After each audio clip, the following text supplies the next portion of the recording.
Hi friends, இந்த வீடியோல நம்ம பார்க்க போறது கிளாஸ் 8 மேக்ஸ் கணித பிரகாஷ் பார்ட் 2 புக்ல இருக்க சாப்டர் 3 ப்ரொபோஷனல் ரீசனிங் பார்ட் 2 பார்க்க போறோம். இந்த சாப்டரோட last figure it out question page number 67ல இருக்கு. First question, which of the following pairs of quantities are inverse proportions? So இதுல 6 சப்டிவிஷன் கொடுத்திருக்காங்க. அது ஒவ்வொரு ஸ்டேட்மென்ட்டும் இன்வர்ஸ் ப்ரொபோஷனா டைரக்ட் ப்ரொபோஷனான்னு பார்க்க போறோம். First subdivision, the number of taps filling a water tank and the time taken to fill it. Or number of taps and time taken to fill. இப்போ யோசிச்சு பாருங்க, ஒரு டேப் இருக்கும்போது 1 hour ஆகுதுன்னா அப்போ 2 டேப் இருந்தா சீக்கிரமா தானே ஃபில் ஆகும். இப்போ 3 டேப் இருந்தா அதை விட சீக்கிரமா ஃபில் ஆகும். அப்போ இந்த டேப்ஸ் நம்பர் வந்து இன்க்ரீஸ் ஆகும் போது 1 ஹவர்னா இல்ல ஹாஃப் அன் ஹவர் ஆகலாம், இல்ல 1/4 ஆகலாம். அந்த மாதிரி இங்க டிக்ரீஸ் ஆகுது. ஒன்னு இன்க்ரீஸ் ஆகும் போது இன்னொன்னு டிக்ரீஸ் ஆச்சுன்னா அது வந்து inversely proportional. So first subdivision is inversely proportional. So second subdivision, the number of painters na number of workers தானே. இப்போ number of workers and days needed. இந்த number of days நமக்கு ஆல்ரெடி தெரியும், days and number of workers வந்து inversely proportional தான். எப்படின்னு நான் சொல்றேன். the number of painters hired and the days needed to paint a wall of fixed size. இப்போ first ஒருத்தர் இருக்காங்க, அவங்க 3 டேஸ்ல பெயிண்ட் பண்றாங்கன்னா 2 பேர் இருந்தா அதை விட சீக்கிரமா பெயிண்ட் பண்ணலாம். இப்போ 2 டேஸ்ல பெயிண்ட் பண்ணிடலாம். இப்போ 3 பேர் இருந்தாங்கன்னா அதை விட 1 டேலயே பெயிண்ட் பண்ணிடலாம். அப்போ பெயிண்டர்ஸ் நம்பர் இன்க்ரீஸ் ஆக டேஸ் நம்பர் ஆஃப் டேஸ் வந்து டிக்ரீஸ் ஆகுது. அப்போ இந்த மாதிரி இருந்தா இது inversely proportional. Number of workers பார்த்தாலே நமக்கு தெரிஞ்சிடும் இது இன்வெர்ஸ்லி ப்ரொபோஷனல் தான். இப்போ நெக்ஸ்ட் தேர்ட் சப்டிவிஷன் பார்க்கலாம். தேர்ட் சப்டிவிஷன்ல the distance a car can travel, இங்க வந்து distance and the amount of petrol in the tank. 1 litre பெட்ரோல்ல 20 கிலோமீட்டர் போக முடியும் அப்படின்னா 2 லிட்டர் பெட்ரோல்ல அப்ப அதை விட அதிகமா 40 கிலோமீட்டர், இது டபுள் ஆச்சுன்னா இதுவும் டபுள் ஆகுது. யோசிச்சு பாருங்க, பெட்ரோல் அதிகமா போட்டா நம்ம தூரம் இன்னும் கொஞ்சம் தூரம் தான் போக முடியும். அது இன்னும் சீக்கிரங்கிறது ஸ்பீட் வரும். ஸோ ஸ்பீடா இருந்திருந்தாதான் நம்ம யோசிச்சிருக்கணும். இங்க டிஸ்டன்ஸ் தான், நம்ம எவ்வளவு பெட்ரோல் போடுறோமோ அதை யூஸ் பண்ணி நம்ம அதிக தூரம் போகலாம். அப்போ இது இன்க்ரீஸ் ஆச்சுன்னா இதுவுமே இன்க்ரீஸ் ஆகுது. So it is directly proportional. இப்போ ஃபோர்த் சப்டிவிஷன் பார்க்கலாம். The speed of a cyclist and the time taken to cover a fixed route. Speed and time நமக்கு ஆல்ரெடி தெரியும், inversely proportional. ஸ்பீட் வந்து 2 கிலோமீட்டர் பர் ஹவர்னா டைம் வந்து 1 hour. அப்போ speed increase ஆகுது 4 kilometre per ஹவர்னா அப்போ speed increase ஆச்சுன்னா time வந்து degrees ஆகும், இன்னும் சீக்கிரமா போயிடலாம். அப்போ ஹாஃப் அன் ஹவர். அப்போ ஒன்னு இன்க்ரீஸ் ஆகும் போது இன்னொன்னு டிக்ரீஸ் ஆகுது. So inversely proportional. இந்த மாதிரி சம்ஸ் தான் நம்ம எக்ஸாம்பிள்ல எவ்வளவோ பார்த்துட்டோம். நம்ம ஸ்பீட் அண்ட் டைம் பார்த்த உடனே சொல்லிடலாம் inversely proportional. So fifth subdivision பார்க்கலாம். the length of cloth bought and price paid at a fixed rate per meter. length and அதோட price. இப்போ 1 மீட்டர் எடுத்தா 10 ருபீஸ்னா அப்போ 2 மீட்டர் எடுத்தா 20 ருபீஸ் ஆகும். அப்போ இது இன்க்ரீஸ் ஆனா இதுவும் இன்க்ரீஸ் ஆகுது. So it is directly proportional. So இந்த மாதிரி ஒரு எக்ஸாம்பிள் வச்சு நீங்களே யோசிச்சு பார்த்தீங்கன்னாவே தெரிஞ்சிடும். ஒன்னு இன்க்ரீஸ் ஆகுது ஒன்னு டிக்ரீஸ் ஆகுதுன்னா அது இன்வெர்ஸ்லி ப்ரொபோஷனல். ரெண்டுமே இன்க்ரீஸ் ஆகுதுன்னா அப்போ directly proportional. Next sixth option, the number of pages in a book and the time required to read it at a fixed reading speed. இங்க ஸ்பீடுன்னு வருது, but it is a fixed reading speed. அப்போ fixed ஸ்பீட்ல அவங்க போறாங்க, ஸ்பீடை compare பண்ணல, fixed ஸ்பீட்ல போறாங்கன்னு தான் சொல்றாங்க. ஸோ ஸ்பீடுன்னு பார்த்த உடனே ஸ்பீட் அண்ட் டைம் வந்தா இன்வெர்ஸ்லி ப்ரொபோஷனல்னு நம்ம சொல்ல முடியாது. அவங்க எந்த 2 குவான்டிட்டி சொல்றாங்கன்னு பார்க்கணும். ஸோ நம்பர் ஆஃப் பேஜஸ் ஒன்னு அண்ட் டைம் ஒன்னு. ஸோ 1 ஹவர்ல 2 பேஜஸ் படிக்கலாம்னா அப்போ 2 ஹவர்ல 4 பேஜஸ் படிக்க முடியும். கரெக்டா? 1 ஹவர்ல 2 பேஜஸ் படிச்சா 2 ஹவர்ல 4 பேஜஸ் படிக்க முடியும். ஏன்னா ஃபிக்ஸட் ஸ்பீடுன்னு சொல்லிட்டாங்க. ஸோ இங்க வந்து ரெண்டுத்துலயும் நம்ம ஸ்பீட் எடுக்கல, அது வந்து ஃபிக்ஸட் ஸ்பீடுன்னு சொல்லிட்டாங்க. இங்க ஸ்பீடுன்னு வந்தாதான் நம்ம யோசிச்சு பார்க்கணும். ஒரே ஸ்பீட்ல படிக்கும் போது 1 ஹவர்ல 2 பேஜஸ்னா 2 ஹவர்ல 4 பேஜஸ், அப்போ ரெண்டுமே இன்க்ரீஸ் தான் ஆகும். ஸோ இதுவுமே வந்து டைரக்ட்லி ப்ரொபோஷனல். இந்த கொஸ்டின்ல first subdivision, second subdivision and fourth subdivision அது மட்டும் தான் இன்வெர்ஸ்லி ப்ரொபோஷனல். மற்ற 3, 5 and 6 வந்து directly proportional. Second question, if 24 pencils is cost 120 rupees, 24 pencilோட விலை 120 rupeesனா அப்போ 20 பென்சிலோட விலை எவ்வளோ? இதை வந்து நம்ம டைரக்டாவே டைரக்ட் ப்ரொபோர்ஷன் வச்சு போடலாம். ஏன்னா இப்போ 24 pencils, number of pencils increase ஆச்சுன்னா அப்போ அதோட காஸ்ட் என்னவா இருக்கும்? இங்க number of pencils and cost தான் வச்சிருக்கோம். இப்போ நம்பர் ஆஃப் பென்சில்ஸ் இன்க்ரீஸ் ஆச்சுன்னா காஸ்ட்டுமே இன்க்ரீஸ் ஆகும். இல்ல கம்மியான பென்சில் வாங்கினா அதுக்கு நம்ம கம்மி காஸ்ட் தான் வரும். அப்போ இது டைரக்ட் ப்ரொபோர்ஷன் தான். ஸோ இப்போ நம்ம டைரக்டாவே போட்டுருக்கலாம். இப்போ நான் இன்வெர்ஸ் ப்ரொபோர்ஷன் பத்தி சொன்னதுனால உங்களுக்கு குழப்பங்கிறதுனால உங்களுக்கு கன்ஃபியூஸ் ஆகக்கூடாதுங்கிறதுக்காக நான் இப்போ இது இன்வெர்ஸ் ப்ரொபோர்ஷனா டைரக்ட் ப்ரொபோர்ஷனான்னு ஃபர்ஸ்ட் சொல்லிட்டேன், அதுக்கப்புறம் சம் போடுறேன். இப்போ இது வந்து டைரக்ட் ப்ரொபோர்ஷன். அப்போ இதுல 3 வேல்யூஸ் நமக்கு தெரியுது, இந்த வேல்யூ மட்டும் தெரியல. அப்ப நம்ம எப்படி போடுவோம்? D = BC by A ஞாபகம் இருக்கா? இப்போ அந்த மாதிரி பாத்தீங்கன்னா B and C வந்து 120 × 20 divided by A வந்து 24. ரூல் ஆஃப் 3ல நம்ம போடுவோம் இல்லையா, ஒரு வேல்யூ தெரியலன்னா மற்ற 3 வேல்யூ நம்ம யூஸ் பண்ணி அந்த மாதிரி தான் நம்ம இப்போ போட போறோம். இப்போ இதை சிம்பிளிஃபை பண்ணா 5s are 520s are 100. So 100 rupees. Cost of 24 pencil is 120 na, cost of 20 pencil வந்து 100 rupees.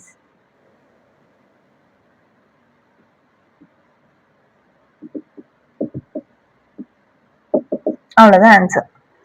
Third question, a tank on a building has enough water to supply 20 families for 6 days.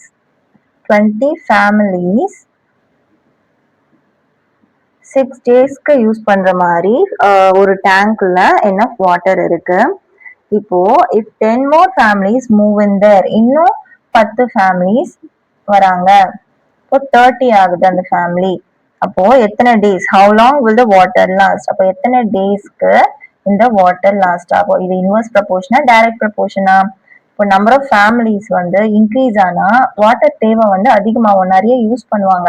ஒரு டேங்க்ல இவ்வளவு இருக்குன்னா அது 6 டேஸ்க்கு வரும்னா இப்போ மோர் நம்பர் ஆஃப் பீப்புள் வரும்போது யூசேஜ் வந்து அதிகமாக நம்பர் ஆஃப் டேஸ் வந்து கம்மியாகும். கொஞ்ச நாளுக்கு தான் நம்ம யூஸ் பண்ண முடியும். அப்போ இந்த நம்பர் ஆஃப் ஃபேமிலிஸ் இன்க்ரீஸ் ஆகும்போது நம்பர் ஆஃப் டேஸ் டிக்ரீஸ் ஆகுது. ஸோ இது வந்து இன்வெர்ஸ் ப்ரொபோர்ஷன்ஸ். ஐபினா இன்வெர்ஸ் ப்ரொபோர்ஷன்ஸ் நம்ம யூஸ் பண்ண போறோம். இன்வெர்ஸ் ப்ரொபோர்ஷன்ல நம்ம எப்படி யூஸ் பண்ணுவோம்? x1 y1 = x2 y2 எடுப்போமா? இது வந்து x1 y1.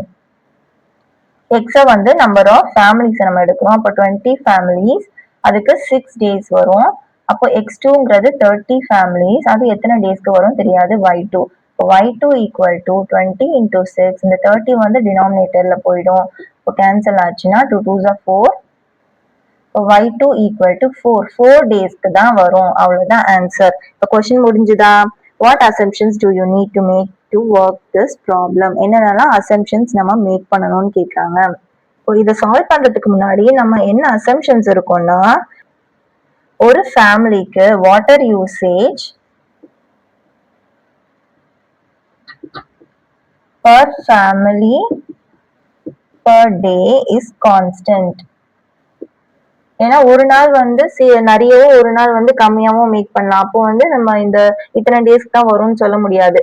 ஒரு ஃபேமிலிக்கு ஒரு டேக்கு இவ்வளவுதான் அப்படின்னு வச்சு நம்ம அசம்ப்ஷன் பண்ணிக்கிட்டாதான், அதாவது நம்ம இவ்வளவுதான் இருக்கும் அப்படின்னு நம்ம நினைச்சுக்கிட்டாதான், நம்ம அசியூம் பண்ணாதான் நம்ம இந்த சம போட முடியும். இது 6 டேஸ் தான் அப்படின்னா அதே அளவை வச்சுதான் நம்ம இந்த 4 டேஸ் சொல்றோம். இல்ல அந்த 10 பேர் வந்து அதிகமா யூஸ் பண்ணுவாங்க அந்த மாதிரி எல்லாம் இல்ல. சேம் அமௌண்ட் ஒரு ஃபேமிலிக்கு எவ்வளோ, இப்போ 20 ஃபேமிலில ஒவ்வொரு ஃபேமிலிக்கும் same amount of water usage தான் நம்ம கணக்கு எடுத்துக்கிறோம். ஒவ்வொரு ஃபேமிலிக்கும் ஒவ்வொரு விதமான யூசேஜ் அந்த மாதிரிலாம் நம்ம எடுக்கல. ஸோ இதுதான் நம்மளோட assumption. Water usage per family per day is constant for all the families. And அந்த டேங்க்லயுமே நம்ம அதிகமான வாட்டரோ கம்மியான வாட்டரோ சேர்க்கல. அந்த டேங்கோட capacity, tank capacity remains constant. அந்த டேங்கோட கெப்பாசிட்டியும் நம்ம அதை கான்ஸ்டன்டா வச்சுக்கிறோம். 20 ஃபேமிலிஸ் இருக்கும் போது 6 லிட்டர்ஸ், அதுக்கப்புறம் 10 ஃபேமிலிஸ் வந்தா அந்த 5 லிட்டர்ஸ் கொஞ்சம் ஏத்துறாங்க, அந்த மாதிரிலாம் இல்லை. ஒரே டேங்க் ஒரே கெப்பாசிட்டி தான். ஸோ அது ஒரு அசம்ப்ஷன். அண்ட் ஒவ்வொரு ஃபேமிலிஸ் யூஸ் பண்றாங்க இல்லையா, அந்த வாட்டரும் எல்லாருமே ஈக்குவலா யூஸ் பண்ற மாதிரி நம்ம ஒரு அஸ்யூம் பண்ணிக்கிறோம், ஒரு அசம்ப்ஷன் இருக்கு. ஸோ இந்த 2 அசம்ப்ஷன்ஸ் யூஸ் பண்ணி தான் நம்ம இந்த சம் போடுறோம். இது எல்லாமே கான்ஸ்டன்டா இருந்தாதான் இது ஆக்சுவலா கரெக்டா ஒர்க் ஆகும். Fourth question, fill in the average number of hours each living being sleeps in a day by looking at the charts. Select the appropriate hours from the list. 15, 22.5, 28, 3.5, 13, 10.5, 18. So அந்த நம்பர்ஸ்க்கு ஏற்ற மாதிரி இந்த பை சார்ட்டை வந்து நம்ம match பண்ணணும். இப்போ இதில் பார்த்தீங்கன்னா நான் அந்த ப்ளூ கலரில் புக்கில் கொடுத்துருக்காங்க இல்லையா, அதை வந்து நான் இங்கே ஷேடட் ரீஜனாக வச்சுக்கிறேன். ஸோ அதுதான் நம்பர் ஆஃப் ஸ்லீப்பாக வச்சுக்கிறேன். இதை கூட நம்பர் ஆஃப் ஸ்லீப்பாக இருக்கலாம். ஆனால் நான் அதை எப்படி சொல்றேன்னா, நைட்னா பிளாக் கலர் பண்ணிருப்பாங்க இல்லையா, அதனால சொல்றேன். அப்படி இல்லைனாலுமே இப்போ நம்ம ஹியூமன்ஸ் வந்து ஒரு நாளைக்கு எவ்வளவு தூங்கணும்னா 8 ஹவர்ஸ் தூங்குவோம் அப்படின்னு பொதுவா சொல்லுவாங்க. இது நிறைய பேர் கேள்விப்பட்டிருப்பீங்க. அப்போ ஹியூமன் வந்து இங்க தேர்டா இருக்கு. அந்த ஹியூமனோட இது பாத்தீங்க டைம் பாத்தீங்கன்னா இதை வந்து நம்ம 24 ஹவர்ஸா எடுத்துக்கலாம். இப்போ 24 ஹவர்ஸா எடுத்தோம்னா இதுல பாதி வரைக்கும் வந்துச்சுன்னா 12 ஹவர்ஸா இருக்கும். இப்போ 12 ஹவர்ஸ்ல பாதினா 6. அப்போ 6 ஹவர்ஸ்க்கும் கொஞ்சம் அதிகமா இங்கதான் இருக்கு. அப்போ இதை வந்து 8 ஹவர்ஸ் நம்ம வச்சோம்னா இது ஹியூமனுக்கு வந்து 8 ஹவர்ஸ் மேட்ச் ஆகுது. அப்போ இதுதான் வந்து ஸ்லீப்பிங் டைம், அதாவது நைட் டைமா இருக்கும். அதனால நான் இதை வந்து நைட்டா எடுத்துக்கிறேன். அது டார்க்கா ஷேட் பண்ணதுனால மட்டும் இல்ல, அது இந்த 8 ஹவர்ஸ் ஹியூமன் ஸ்லீப்பிங் டைமோட மேட்ச் ஆகுது. அதனால நான் இதை வந்து ஸ்லீப்பிங் டைமா எடுத்துக்கிறேன். அண்ட் மற்ற எல்லாத்துலயும் பாத்தீங்கன்னா இது சின்னதா இருக்கு, இது அதை விட கொஞ்சம் பெருசா இருக்கு இந்த ஸ்லீப்பிங் டைம். அண்ட் நெக்ஸ்ட் இது பெருசா இருக்கு, அண்ட் நெக்ஸ்ட் இது அதை விட பெருசா இருக்கு. அந்த மாதிரி அசெண்டிங் ஆர்டர் இன்க்ரீஸ் ஆயிட்டே போகுது. இந்த ஸ்லீப்பிங் டைம் வந்து இங்க இன்க்ரீஸ் ஆயிட்டே போகுது ஒவ்வொரு டயக்ராம்லயும். அப்போ இங்க கொடுத்திருக்க இந்த வேல்யூஸ நம்ம இன்க்ரீசிங் ஆர்டர்ல எழுதி ஜஸ்ட் இங்க ஃபில் பண்ணாவே போதும். இங்க கம்மியா இருக்கு டைம், ஸ்லீப்பிங் டைம். அப்போ இதுல இருக்க கம்மியான டைம் என்ன, 2.5. அப்போ இதுதான் 2.5. இது ஜிராஃபியோட ஸ்லீப்பிங் டைம் நினைக்கிறேன். இது வந்து எலிஃபென்ட்டுக்கு அதை விட பெருசா இது இருக்கு, 3.5. ஸோ 3.5. இது நம்ம 8 ஹவர்ஸ் சொல்லிட்டோம் ஹியூமனுக்கு. So 8 hours. அதுக்கப்புறம் டாகுக்கு சொல்லியிருக்காங்க. 8க்கு அப்புறம் வேற என்ன பெரிய number, 10.5. So 10.5 for dog. Next for cat 10க்கு அப்புறம் என்ன இருக்கு, 13. So 13 hours for cat. அதுக்கப்புறமா பெருசு 15. So 15 hours for squirrel. அதை விட பெருசு 18. So 18 hours for snake. And கடைசியா ரொம்ப நேரம் தூங்குறது வந்து bat, which is 20 hours. So இங்க வந்து மாத்தி மாத்தி கொடுக்காம அசெண்டிங் ஆர்டர்ல தான் இருக்கு இந்த டயக்ராம். எல்லாமே இந்த ஸ்லீப்பிங் டைம் இன்க்ரீஸ் ஆகுது. அதனால நம்ம இதையும் இந்த நம்பர்ஸும் அசெண்டிங் ஆர்டர்ல எழுதிட்டு 1 by 1 நம்ம பண்ணாவே போதும். இது சிம்பிளா சால்வ் பண்ணிடலாம். ஃபர்ஸ்ட் நம்ம அசியூம் பண்றது தான் 8 ஹவர்ஸ் ஹியூமன் டைம். அப்போ இது வந்து 8க்கு மேட்ச் ஆகுது. இப்போ இதுதான் ஸ்லீப்பிங் டைம், அந்த ஷேடட் ரீஜன் தான், அந்த பர்பிள் ரீஜன் தான் அப்படின்னு சொல்லிட்டு நம்ம அசியூம் பண்ணிட்டு மற்றதெல்லாம் செக் பண்ணீங்கன்னா எல்லாமே கரெக்டா இருக்கும். Fifth question, the pie chart on the right shows the result of a survey carried out to find the modes of transport used by children to go to school. Study the pie chart and answer the following questions. ஒரு pie chart கொடுத்திருக்காங்க. அதுல என்ன சொல்லியிருக்காங்கன்னா, ஒரு survey எவ்வளோ childrens different modes of transport இல்லையா, நடந்து வருவாங்க, பஸ்ல வருவாங்க, சைக்கிள், 2 வீலர், கார்னு டிஃப்ரெண்ட் மோட் ஆஃப் டிரான்ஸ்போர்ட்ல வருவாங்க. ஸோ எத்தனை நம்பர் ஆஃப் ஸ்டூடெண்ட்ஸ் அதுல வராங்க அப்படின்னு ஒரு பை சார்ட் கொடுத்துருக்காங்க. அதுல நம்பர் எத்தனைன்னு கொடுக்கல, பட் அது பை சார்ட் மட்டும் கொடுத்துருக்காங்க. அதை வச்சு எத்தனை நம்பர் ஆஃப் ஸ்டூடெண்ட்ஸ் அந்த மாதிரிலாம் கொஸ்டின் கேட்க சான்சஸ் இருக்கு. ஸோ ஃபர்ஸ்ட் கொஸ்டின் என்னன்னு பார்க்கலாம். What is the most common mode of transport? First question ரொம்ப சிம்பிள். எது அதிகமான மோட் ஆஃப் டிரான்ஸ்போர்ட் யூஸ் பண்றாங்க? அப்ப எது அதிக ஸ்பேஸ் இருக்கு அந்த டயக்ராம்ல பாத்தீங்கன்னா பஸ். அப்போ பஸ் தான் அதிகமா யூஸ் பண்றாங்க.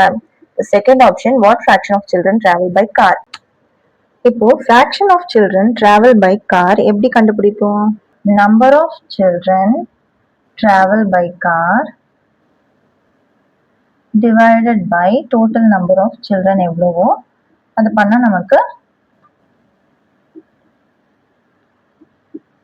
Number of children travel by காரோட ஃபிராக்ஷன்ஸ் நமக்கு தெரியும். ஆனா இங்க அந்த பை சார்ட்ல அந்த நம்பர்ஸே நமக்கு கொடுக்கல, நமக்கு ஒன்லி ஆங்கிள் தான் தெரியும். அது கூட காருக்கு அவங்க கொடுக்கவே இல்லை.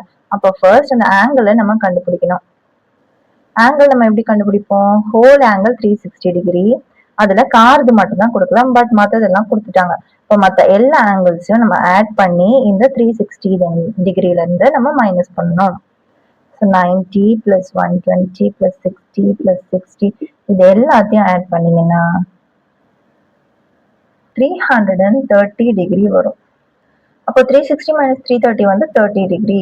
அப்போ காரோட அந்த ஆங்கிள் வந்து 30 டிகிரி. இப்போ நம்ம நம்பர்லாம் கண்டுபிடிக்க வேணாம், ஜஸ்ட் டோட்டல் நம்பர் ஆஃப் சில்ட்ரனுக்கு எவ்வளோ ஆங்கிள் 360 ஃபுல்லா 360 டிகிரி ஃபுல்லாவே டோட்டல் நம்பர் ஆஃப் சில்ட்ரன்.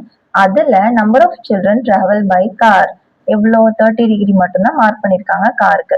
அப்போ அந்த 30 டிகிரியை மேல போட்டுக்கணும். இப்போ இதை கேன்சல் பண்ணீங்கன்னா 1/12.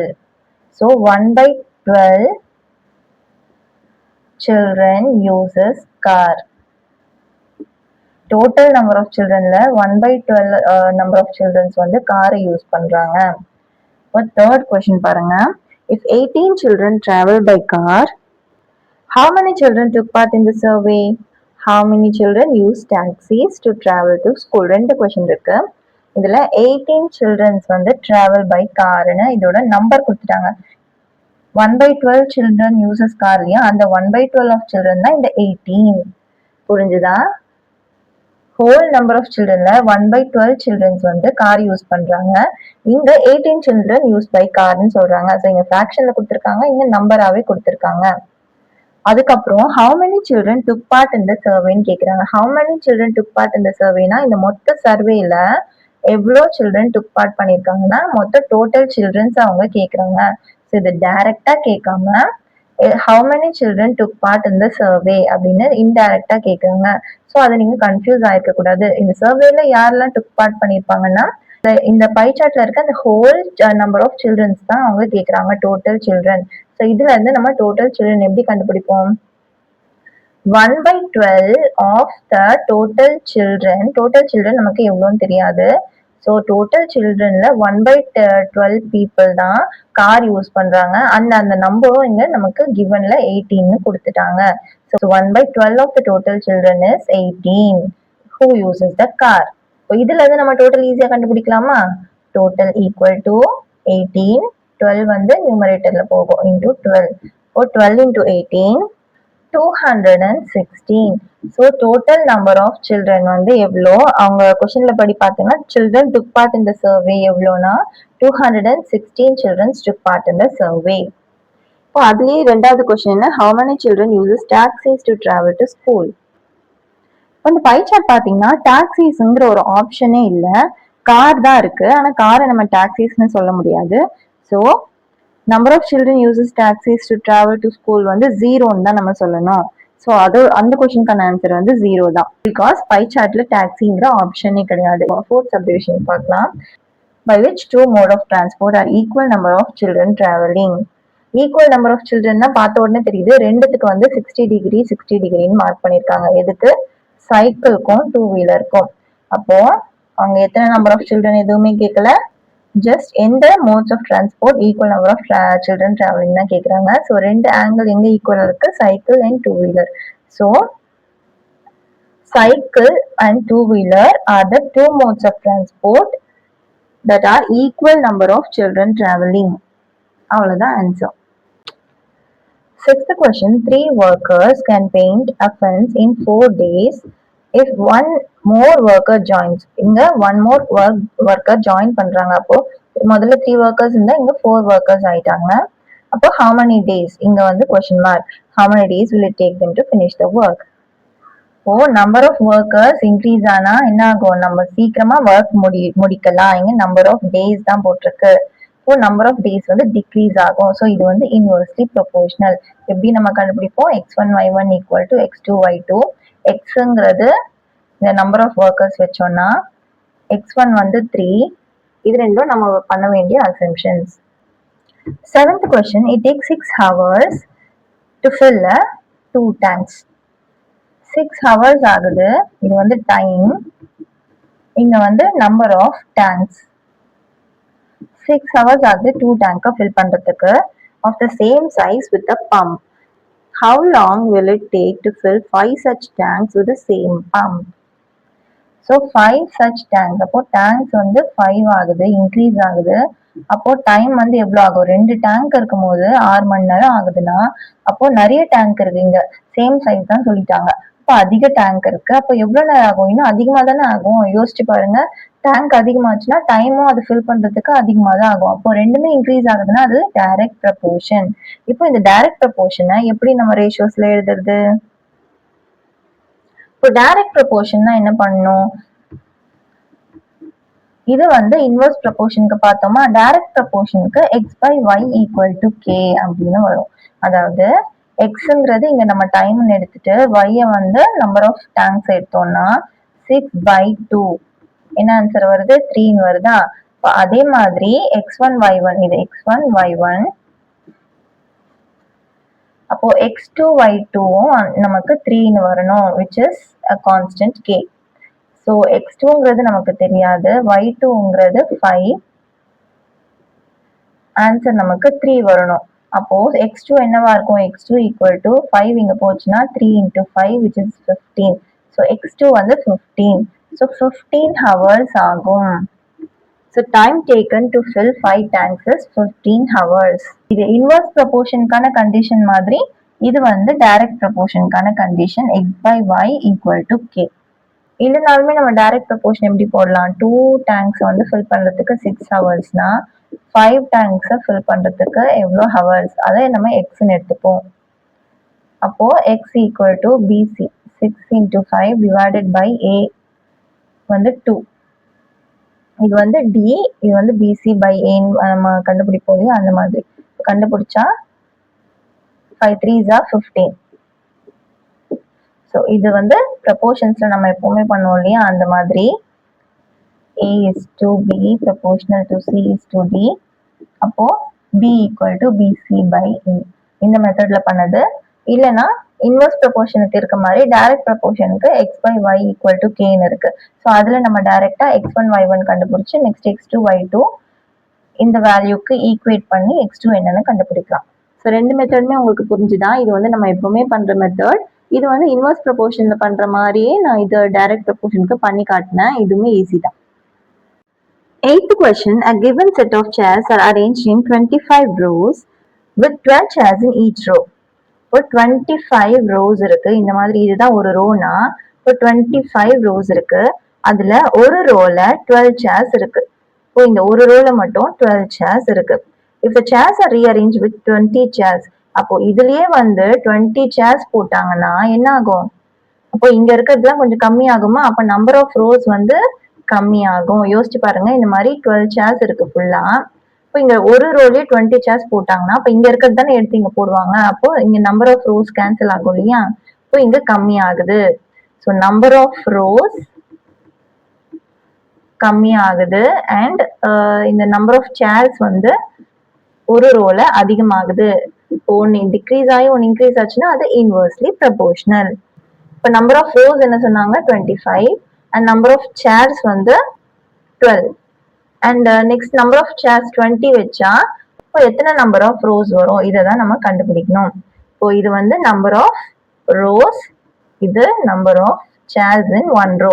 இதை வந்து எக்ஸ், இது வந்து ஒய் அப்படி எடுத்தோம்னா இன்வெர்ஸ் ப்ரொபோர்ஷன்ல எப்படி பண்ணுவோம்? x1 y1 equal to x2 y2.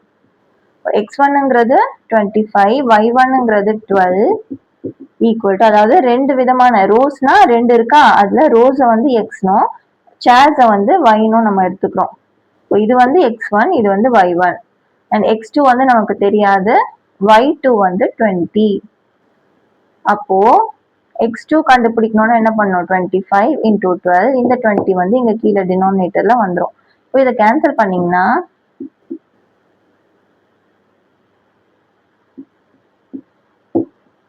5 3s are 15 வரும். So x2 equal to 15. That is number of rows equal to 15 when the chairs in one row is 20. ஒரு ரோல 20 chairs இருக்கும் போது number of rows 15 இருக்கும். Ninth question, a school has 8 periods a day, each of 45 minutes duration. How long is each period if the school has 9 periods? இப்போ 9 periods a day இருந்துச்சுன்னா ஒரு நாளைக்கு 8 periods இருக்கு. அப்போ ஒவ்வொரு பீரியடும் 45 minutes. அப்போ ஒருவேளை 9 periods இருந்துச்சுன்னா அப்போ அதிகமான periods இருக்கும் போது அதே சேம் டைம் தான் இருக்கு. Assuming that the number of school hours per day stays the same. இப்போ 8 hours இருக்குன்னு வச்சுக்கோங்க. அப்போ இங்கேயுமே 8 hours தான், இங்கேயுமே 8 hours தான். இப்போ 8 hours 8ஆ பிரிக்கும் போது 45 minutesனா அப்போ இந்த 8 hours 9ஆ பிரிக்கும் போது, நான் இந்த எக்ஸாம்பிளுக்கு சொல்றேன் இந்த நம்பர், இப்போ 8 ஹவர்ஸ் 9 பிரிச்சோம்னா அதிகமா பிரிக்கிறோம். அப்போ அதோட வேல்யூ வந்து நமக்கு கம்மியாகும். யோசிச்சு பாருங்க, ஒரு பீரியட் எக்ஸ்ட்ராவா வருது. அப்போ ஆல்ரெடி இந்த 45 மினிட்ஸ்ல இருந்து கொஞ்சம் டைம் எடுத்தா தானே நமக்கு இன்னொரு பீரியட் கிடைக்கும். அப்போ இந்த 45 மினிட்ஸ்ங்கிறது கம்மியாகும். ஸோ டைம் கம்மியாகுது when number of periods increases. அப்போ இந்த லாஜிக் தெரிஞ்சாவே இன்வர்ஸ் ப்ரொபோர்ஷன் நமக்கு தெரிஞ்சிடும். இப்போ ஈஸியா நம்ம போட்டுடலாம். x1 y1 equal to x2 y2. இதுல நம்பர் ஆஃப் பீரியட்ஸ் x னோ டைம் வந்து y னோ எடுத்தா x1 வந்து 8, y1 45, x2 9 and y2 நமக்கு தெரியாது. இந்த டைம். இப்போ y2 equal to 8 into 45 divided by இந்த 9 denominatorல போயிடும். இப்போ கேன்சல் ஆச்சுன்னா 9 5s are 8 5s are வந்து 40. So y2 equal to 40. That is the time for one period when the total number of periods is 9. 9 periods இருக்கும்போது ஒரு பீரியடோட time வந்து 40 minutes. அவ்வளவுதான். 10th question. A small pump can fill a tank in 3 hours. ஒரு pump வந்து 3 ஹவர்ஸ்ல ஒரு டேங்கை fill பண்ணும். While a large pump can fill the same tank in 2 hours. இன்னொரு பெரிய பம்ப் இருக்கு, பட் அது வந்து 2 ஹவர்ஸ்லயே ஃபில் பண்ணிடும். ஏன்னா அது பெருசு இல்லையா. ஸோ செகண்ட் பம்ப் வந்து லார்ஜ் பம்ப், அதனால அது சீக்கிரமாவே ஃபில் பண்ணும் 2 ஹவர்ஸ்ல. இப்போ if both pumps are use together how long will the tank take to fill? இப்போ ரெண்டு பேரும் சேர்ந்து, அதாவது ரெண்டு பம்ப்ஸும் சேர்ந்து ஃபில் பண்ணா எவ்வளவு சீக்கிரம் ஃபில் பண்ணணும்னு கேக்குறாங்க. இதுக்கு முன்னாடி ஒரு எக்ஸாம்பிள் சம் பார்த்தோம், கடைசியா எக்ஸாம்பிள் 6 நினைக்கிறேன். ரெண்டு பேரும் சேர்ந்து ஒர்க் பண்ணா டுகெதர் அப்ப எவ்வளவு டைம் எடுக்கும் அப்படின்னு ஒரு சம் பார்த்தோம் இல்லையா. அப்போ டைம் அண்ட் ஒர்க் கான்செப்ட்ல பார்த்தோம். ஸோ அதுதான் இங்கேயும் யூஸ் பண்ணணும். ஃபர்ஸ்ட் ரெண்டு பம்ப்க்கும் அவங்க டைம் கொடுத்துருக்காங்க. அதுல இருந்து அந்த ஒரு யூனிட் ஆஃப் ஒர்க்குக்கு இவ்வளோ டைம் எடுக்குது அப்படின்னு நம்ம கன்சிடர் பண்ணிக்கிறோம். So in 3 hours 1 unit of work is done அப்படின்னு நம்ம கன்சிடர் பண்ணிக்கிட்டா, அப்போ 1 ஹவர்ல நமக்கு எத்தனை யூனிட்ஸ் ஆஃப் ஒர்க் முடியும்? இப்போ 1/3 unit of work. 1 divided by அந்த டைம் போடணும். அப்போ எவ்வளவு ஒர்க் டன் இன் 1 ஹவர்னு தெரியும்னு சொன்னா, ஸோ அதுபடி இங்க 1 ஹவர்ல எவ்வளவு ஒர்க் பண்ண முடியும் இந்த ஃபர்ஸ்ட் பம்ப்னால அப்படின்னு நம்ம இங்க பாக்குறோம். So that is 1/3. அதே மாதிரி தான் செகண்ட் பம்ப்க்கும் பாக்குறோம். Time taken by second pump, large pump வந்து 2 ஹவர்ஸ் அண்ட் 1 ஹவர்ல 1/2 யூனிட் ஆஃப் ஒர்க் தான் அது முடிக்கும். ஏன்னா டைம் கொடுத்துட்டு ஒர்க் டன் நம்ம கண்டுபிடிக்கணும்னா 1 டிவைடட் பை இந்த டைம் போடுவோம். அதுக்கப்புறம் இது ரெண்டுக்குமே 1 ஹவர்ல எவ்வளவு ஒர்க் ஃபர்ஸ்ட் பம்ப் பண்ணும் அண்ட் செகண்ட் பம்ப் பண்ணும் அப்படிங்கறத நம்ம பார்த்துட்டோம். இப்போ ரெண்டுமே சேர்ந்து எவ்வளவு ஒர்க் பண்ணும் அந்த 1 ஹவர்ல? So work done by both in 1 hour. 1 ஹவர்ல ரெண்டு பைப்பும் சேர்ந்து எவ்வளவு ஒர்க் பண்ணணும்னா இது வந்து 1/3 அண்ட் இது வந்து 1/2. இப்போ ரெண்டுத்தையும் ஆட் பண்ணோம்னா 3 plus 2 divided by 6, இது cross multiply பண்ணணும் and 5/6 வருது. ஸோ இந்த 5/6 ஆஃப் ஒர்க் வந்து 1 ஹவர்ல இந்த ரெண்டு பம்பும் சேர்ந்து பண்ணுது. ஸோ இங்க டைரக்டா நம்ம இந்த டைம் ஆட் பண்ணக்கூடாது 2 ஹவர்ஸ் 3 ஹவர்ஸ்னு. 1 ஹவர்ல எவ்வளவு ஒர்க் பண்ணோம், அப்போ அந்த ஒர்க் ஃபுல்லா முடிய நமக்கு எவ்வளவு டைம் தேவை, அந்த மாதிரி தான் நம்ம கண்டுபிடிக்கணும். அப்பதான் கரெக்டான ஆன்சர் வரும். இப்போ 1 ஹவர்ல எவ்வளவு ஒர்க் பண்ண முடியும்னு கண்டுபிடிச்சிட்டோமா. இப்போ ஃபுல் ஒர்க் பண்ணோம்னா 5/6 ஆஃப் த ஒர்க் தான் நம்மளால 1 ஹவர்ல பண்ண முடியும். இப்போ ஃபுல் ஒர்க் பண்ணோம்னா 1 யூனிட் ஆஃப் ஒர்க் நம்ம கம்ப்ளீட் பண்ணோம்னா எவ்வளவு டைம் தேவை, அதுக்கும் டிவைடட் பை 1 டிவைடட் பை அந்த இங்க கிடைச்ச அந்த ஒர்க் டன் நம்ம போடணும். So time taken to complete 1 unit of work வந்து 1 divided by 5/6 work done. இது வந்து டினாமினேட்டர்ல இருக்கிறதுனால நம்ம இன்வெர்ட் பண்ணிடலாம் இந்த மாதிரி. அப்போ 6/5 வரும். 6/5 நம்ம மினிட்ஸ்ல, இது வந்து ஹவர்ஸ். டைம் டேக்கன் வந்து நமக்கு ஹவர்ஸ்ல வரும். நம்ம மினிட்ஸ்ல மாத்தணும். அதனால இன்டூ 60 பண்ணணும். 60 பண்ணா 12 கேன்சல் ஆகி 12 6 72 மினிட்ஸ் வரும். இதே ஹவர்ஸ்ல எழுதணும்னா 1 ஹவர்ல வந்து 60 மினிட்ஸ் இருக்கு. ஸோ 60 பிளஸ் 12 மினிட்ஸ் தான் 72. அப்போ இந்த 60 நம்ம 1 ஹவர்னு எழுதிட்டு 12 மினிட்ஸ்ல எழுதலாம். ஸோ 1 ஹவர் 12 மினிட்ஸ் தான் ஆன்சர். அண்ட் இது சிம்பிளா போடுறதுக்கு ஒரு ஃபார்முலா இருக்கு. இப்போ நான் சொன்ன மாதிரி இந்த கொஸ்டின்லாம் காம்படிட்டிவ் எக்ஸாம்ல எல்லாம் கேட்பாங்க டைம் அண்ட் ஒர்க் கான்செப்ட்ல. ஸோ இந்த டைம் அண்ட் ஒர்க் கொஸ்டின்ஸ் வந்து காம்படிட்டிவ் எக்ஸாம்ஸ்லாம் ரொம்ப முக்கியம்.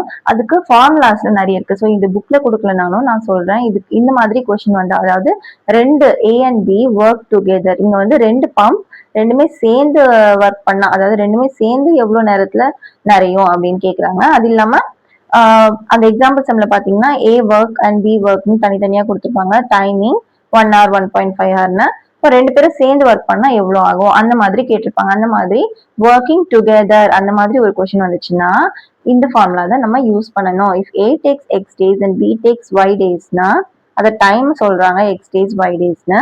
அப்ப ரெண்டு பேரும் சேர்ந்து கம்பைன் பண்ண டைம் எவ்வளவா இருக்கும், எவ்வளவு சீக்கிரத்துல அவங்க ரெண்டு பேரும் சேர்ந்து ஒர்க் பண்ணா முடிக்க முடியும்னா xy divided by x plus yங்கிற ஃபார்முலா யூஸ் பண்ணோம். இதை வந்து நம்ம இங்க சப்ஸ்டிட்யூட் பண்ணி பார்க்கலாமா? இப்போ ஃபர்ஸ்ட் பம்ப் வந்து 3 hours, so 3 into second pump வந்து 2 hours, so 2. இங்க வந்து 3 plus 2. இப்போ பாத்தீங்கன்னா 6/5 வருதா? 6/5 hours தான் ஆன்சர். இங்க வந்து டேஸ்ல இருக்கு, இங்க வந்து 3 hours 2 hours ஹவர்ஸ்ல கொடுத்துருக்காங்க. ஸோ ஆன்சரும் ஹவர்ஸ்ல வரும். அதுக்கப்புறம் 6/5 hours நம்ம மினிட்ஸ்ல மாத்தோம்னா 1 hour 12 minutes அப்படி மாத்திரலாம். இங்க பாருங்க, இந்த ஃபார்முலா தெரிஞ்சா ஈஸியா சிம்பிளா போட்டுடலாம். இல்லைன்னா லாஜிக்கா பார்க்கணும்னா இந்த மாதிரி தான் நீங்க பண்ணணும். ஃபார்முலா ஞாபகம் வச்சுக்க முடியலன்னா இந்த மாதிரி பண்ணுங்க.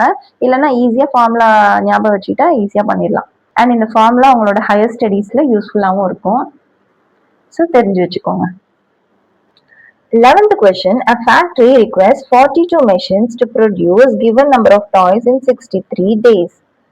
42 machines வேணுமா ஒரு given number of toys make பண்றதுக்கு in 63 daysல.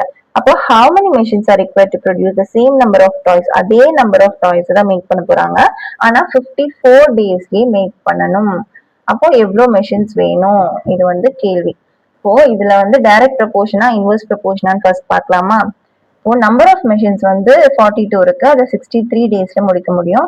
இங்க வந்து சீக்கிரமா முடிக்கணும். அப்போ அதிக நம்பர் தானே, அதிக மெஷின் தானே தேவைப்படும். அப்போ இதோட அதிகமா இருந்தாதான் மெஷின் வந்து நம்ம சீக்கிரமா வேலையை முடிச்சு சீக்கிரமா செய்ய முடியும். அப்போ இந்த வேல்யூ என்ன ஆகுது, இங்க அதிகமாகணும், இந்த மெஷின் நம்பர்ஸ் அதிகமாகணும். ஸோ இந்த வேல்யூ வந்து இன்க்ரீஸ் ஆகுது அண்ட் இங்க நம்பர் ஆஃப் டேஸ் டிக்ரீஸ் ஆகுது. இப்படி ஆப்போசிட்டா இருந்தா என்ன, இன்வர்ஸ் ப்ரொபோர்ஷன்ஸ். அப்போ இன்வர்ஸ் ப்ரொபோர்ஷன்ஸ்னு தெரிஞ்சாவே நம்ம ஈஸியா சால்வ் பண்ணிடலாம். x1 y1 equal to x2 y2.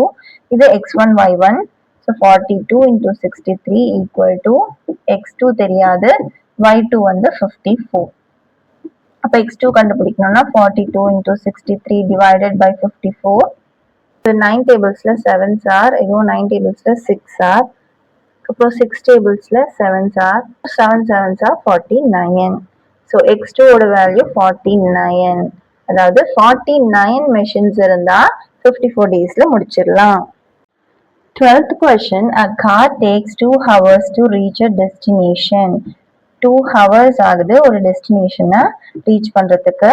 அவங்க என்ன ஸ்பீட்ல போறாங்கன்னா 60 km/h ஸ்பீட்ல போறாங்க. இங்க டைம் அண்ட் இங்க ஸ்பீட். அப்போ டைம் அண்ட் ஸ்பீட் வந்து இன்வெர்ஸ்லி ப்ரொபோர்ஷனலா?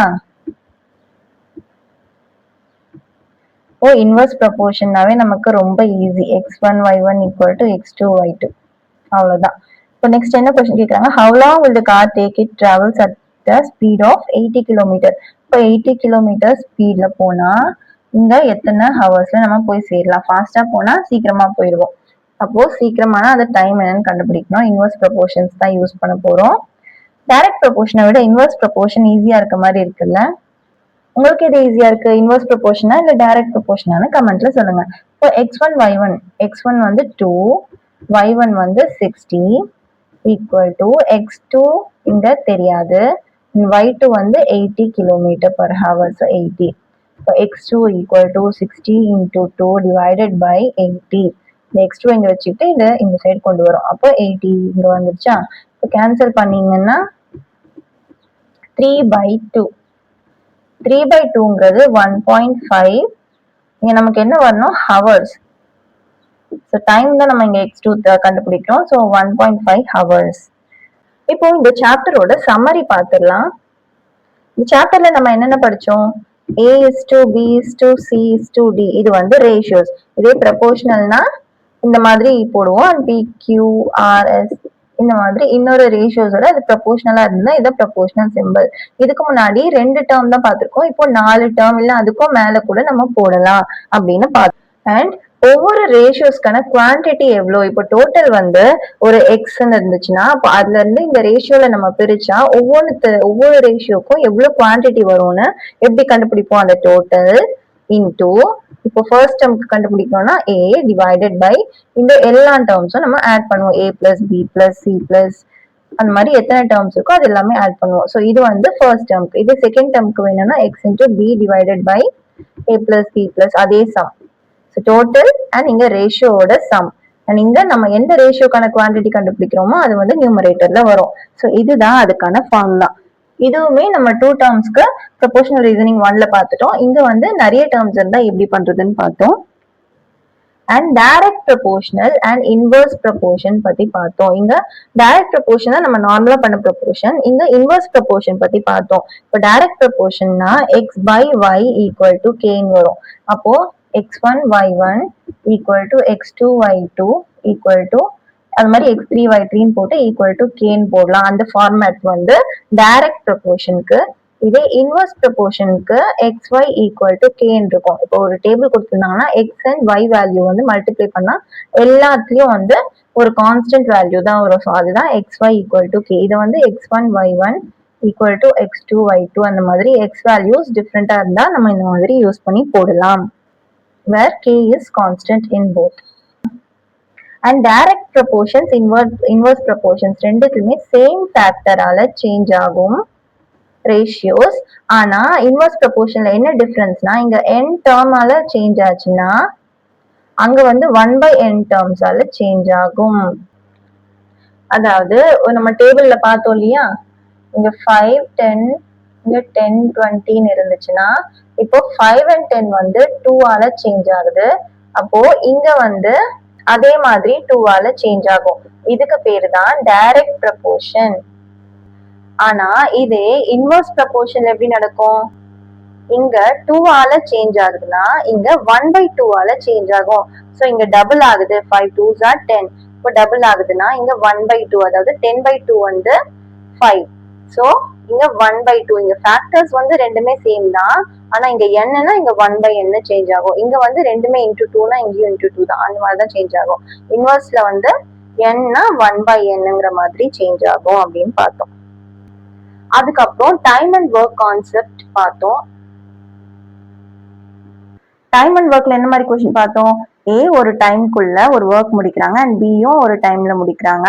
இப்போ ரெண்டு பேரும் சேர்ந்து முடிச்சா எவ்வளவு சீக்கிரம் முடிப்பாங்க அந்த ஒர்க்கை அப்படின்னு பார்த்தோம். அண்ட் ஒரு formula X Y divided by X plus Y. So இந்த ஃபார்முலா வச்சு எப்படி போடுறதும் ஃபிகரேட்டிவ் கொஸ்டின்ல சால்வ் பண்ணோம். ஸோ அவ்வளவுதான் இந்த சாப்டர் ப்ரொபோஷனல் ரீசனிங் 2. அடுத்த வீடியோல ஒரு நியூ சாப்டர் நம்ம பார்க்கலாம். தேங்க்யூ. தேங்க்ஸ் ஃபார் வாட்சிங். இந்த வீடியோ உங்களுக்கு பிடிச்சிருந்ததுன்னா லைக் பண்ணுங்க, உங்க ஃப்ரெண்ட்ஸ்க்கு ஷேர் பண்ணுங்க. அண்ட் ஃபார் மோர் வீடியோஸ் கல்வி கிராஃப்ட் சேனலை சப்ஸ்கிரைப் பண்ணுங்க. தேங்க்யூ.